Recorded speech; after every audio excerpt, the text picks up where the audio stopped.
Good day, everyone. Week 4 of remote learning is an exciting shift from analyzing with the rhetorical tools to a creative writing project. Once upon a time, there was a 5-year-old little boy named Frank McCourt who lived in a very, very, very poor village in Limerick, Ireland. But he grew up and became a very famous writer, receiving the Nobel Award for the best book of the year, Angela's Ashes, named for his beloved mother. He created a new writing genre, misery memoir. You will hear an Irish actor read chapter 2 from Angela's Ashes, and then understand why it is named misery memoir, why it was created at all. Next, you will write your own creative misery memoir about the worst thing that has happened to you since being in quarantine. Years from now, you, like Frank McCourt, can look back at all this misery and laugh. Make sure to add excellent details, vivid descriptions, and feel free to use your creativity with at least 300 words. And now, Angela's Ashes, Chapter 2.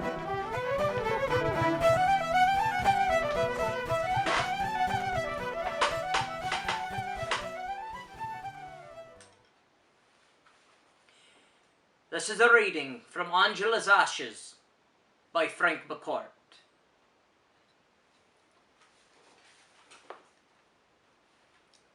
That day, Grandma and Mam went out and found a furnished room on Windmill Street where Aunt Aggie had a flat with her husband, Paul Keating.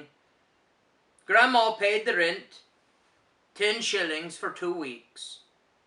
She gave Mam money for food, loaned us a kettle, a pot, a frying pan, knives and spoons, jam jars to be used for mugs, a blanket and a pillow. She said that was all she could afford anymore, that Dad would have to get up off his arse, get a job, go on the dole, go for the charity at the St. Vincent de Paul Society, or go on the relief. The room had a fireplace where we could boil water for our tea, or an egg in case we ever came into money. We had a table and 3 chairs and a bed, which Mam said was the biggest she had ever seen. We were glad of the bed that night, worn out after nights on floors in Dublin and in Grandma's. It didn't matter that there were 6 of us in the bed. We were together, away from grandmothers and guards. Malachi could say, "Yee, yee, yee," and we could laugh as much as we liked.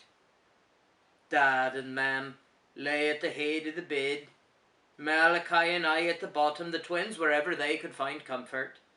Malachi made us laugh again. "Yay, yay, yay," he said, and "Oi, oi, oi," and then fell asleep. Mam made that little hink, hink, snore sound that told us she was sleeping. In the moonlight I could look up the length of the bed and see Dad still awake, and when Oliver cried in his sleep, Dad reached out for him and held him. "Whoost," he said, "whoost."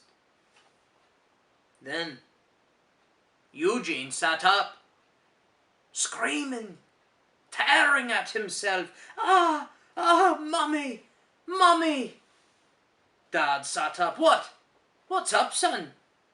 Eugene went on crying, and when Dad leaped from the bed and turned on the gaslight, we saw the fleas. Leaping, jumping, fastened to our flesh, we slapped at them and slapped, but they hopped from body to body, hopping, biting. We tore at the bites till they bled. We jumped from the bed, the twins crying, Mam moaning, "Oh, Jesus, we have no rest." Dad poured water and salt into a jam jar and dabbed at our bites. The salt burned, but he said we'd feel better soon.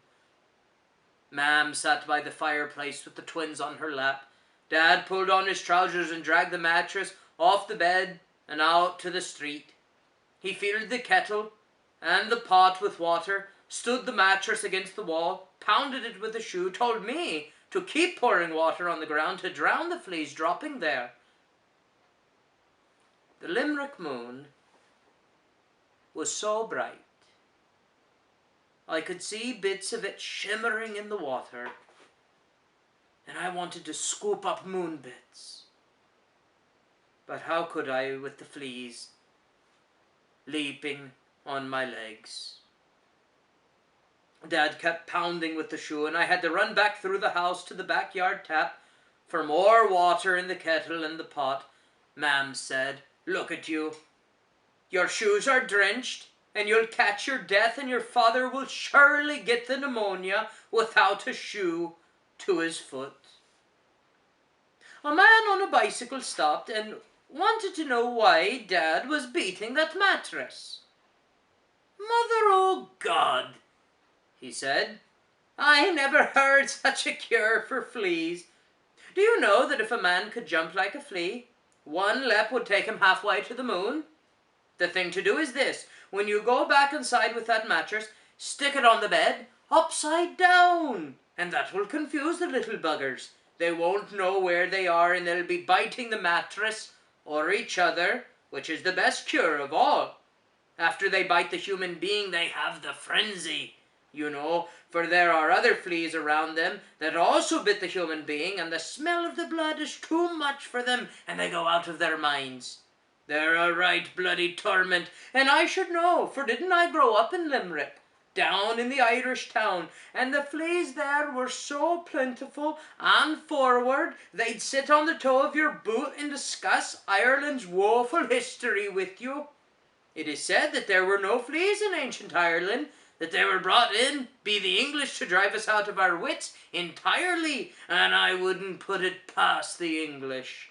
And isn't it a very curious thing that St. Patrick drove the snakes out of Ireland and the English brought in the fleas?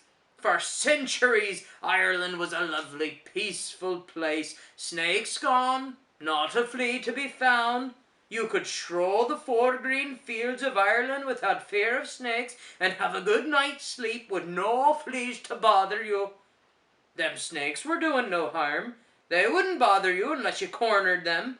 And they lived off other creatures that move under bushes on such places, whereas the flea sucks the blood from you morning, noon, and night, for that's his nature, and he can't help himself. I hear for a fact that places that have snakes galore have no fleas.